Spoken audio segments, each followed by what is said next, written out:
fast forward all these years later, now I totally get it. And I can see it from the outside looking in. And I realized years and years and years of emotions that had been suppressed were shoved down deep, deep in the outer depths of hell, literally in the lower depths of hell. And they were left there to rot.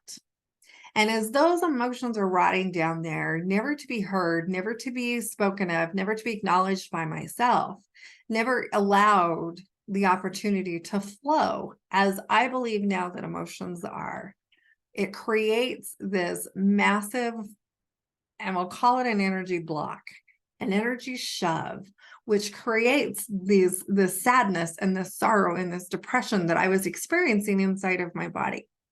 And literally, as it gets bigger and bigger and bigger, I feel like it explodes to the outside, and we step into this place of really living in this cloud of sadness and sorrow. And it really is quite a sad place to be. For me, I look back and that was a sad place to be. I didn't know how to deal with everything that had happened to me growing up. I didn't know how to talk about it. We were never told, we were told to shut up, to get over it, to stop crying. Would you put your big girl's panty on? Stop crying, stop doing that. No, you don't get to be angry. You have to be happy. You don't get to do these things. You have to do this. You have to be this way. You have to show up this way. And years of that conditioning left me where I was at.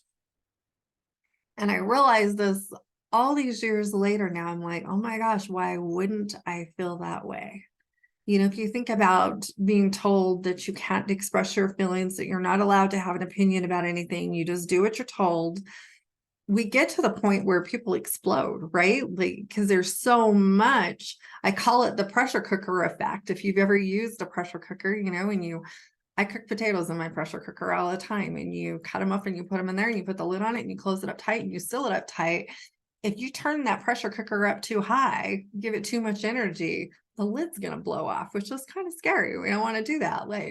But that's kind of what's going on inside of ourselves. And we get to this point where we are that pressure cooker just waiting to explode because we don't know how to deal with all of this. We don't know what to do with all of this information and all of these feelings and all of this stuff that has been stuffed down for so many years.